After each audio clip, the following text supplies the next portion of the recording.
Material बराबर डाला है, उसमें बेईमानी नहीं हुई है, पर उसकी जो लेवल थी कुछ जगह पर 1 है और कुछ जगह पर 1 इंच ऊपर है, तो इसके कारण वो बम डंप आया है।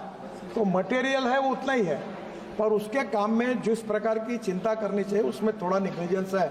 तो उसके लिए मैंने सम्मानित सदस्य को कहा है कि 4 कॉन्ट्रैक्टर को हम लोग इसके ऊपर ब्लैकलिस्टेड करेंगे, उनको टेंडर भरने के लिए मनाही करेंगे कुछ दिनों तक। ऐसी पॉलिसी हमने बनाई कि अगर ऐसी कोई क्वालिटी का काम खराब कॉन्ट्रैक्टर करता है तो उसको 6 महीने या 1 साल तक वो कोई टेंडर भर नहीं सकेगा, ऐसी भी पॉलिसी अब बनाई है। और अधिकारी जो है उनको भी विशेष रूप से हम इसमें कार्रवाई करके उनको भी नोटिस देके सस्पेंड करेंगे।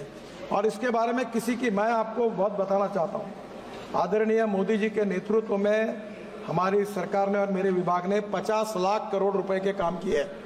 बेनीवाल जी, आपके भी मैं नाकाम लेके आया हूँ, और आप कोई भी कहेगी एक भी कॉन्ट्रैक्टर को अपने सैंक्शन करने के लिए मंत्रालय आना नहीं पड़ा।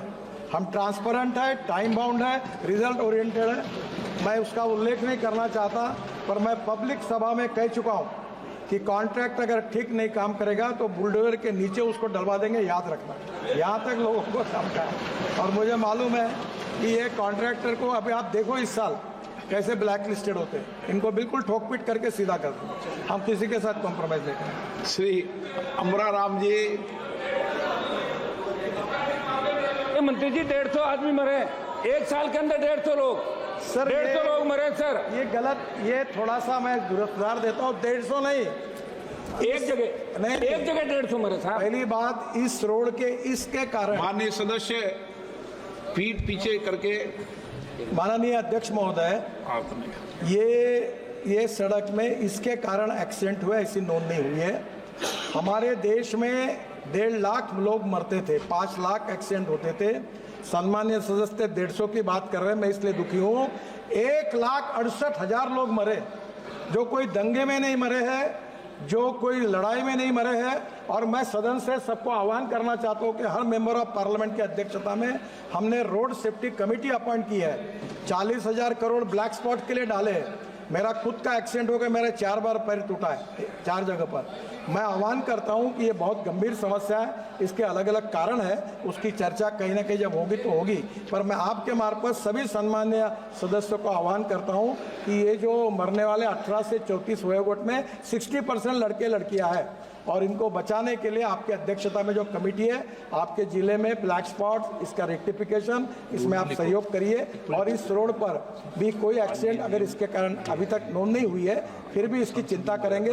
हायर स्पीड के कारण और ओवर इसके कारण कहीं ना कहीं प्रॉब्लम आए हैं, पर अगर कोई है तो उसके ऊपर भी हम चिंता करेंगे। माननीय अध्यक्ष महोदय, मैं आपके माध्यम से मंत्री पूछ लिया ना है?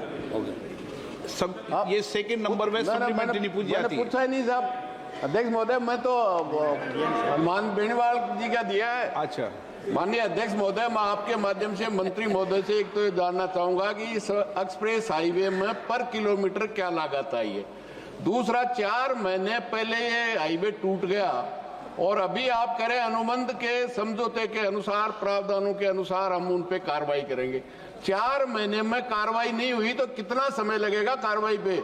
आप ब्लैक लिस्ट करेंगे, केवल इससे काम नहीं चलेगा। शायद देश में सबसे हाईएस्ट टोल इस पे आम जनता से लिया जा रहा है। इससे ज्यादा टोल देश में किसी पे भी नहीं लिया जा रहा, और लोगों को 6 महीने से परेशानी हो रही है, और उसको आप ब्लैक लिस्ट करेंगे। प्लीज माननीय अमराराम जी, व्यवस्था से चलिए। आदरणीय अध्यक्ष महोदय, जवाब देने के पहले ही नोटिस इशू हो गए। नियम ये कहता है कि कार्रवाई करने के पहले नोटिस देनी पड़ती है। ऑलरेडी मैंने विभाग को इंस्ट्रक्शन दे दी है। कॉन्ट्रैक्टर, 4 कॉन्ट्रैक्टर को नोटिस के बाद तुरंत कार्रवाई होगी। अधिकारियों को सस्पेंड करने के भी आदेश दिए हैं। और दूसरी बात ये जो कह रहे हैं कि ये टोटल 1368 किलोमीटर रोड है और दिल्ली से मुंबई तक है। अब इसमें ऐसा है कि कुछ जगह पर जो पुराना रोड था उससे डिस्टेंस 220 किलोमीटर कम हुआ है, और मुंबई से दिल्ली जाने के लिए कम से कम 32 घंटे 36 घंटे लगते थे। अब आप 12 घंटे में जाओगे तो डीजल पेट्रोल बचेगा। दूसरी बात ऐसी है, लॉजिस्टिक कॉस्ट कम होगी।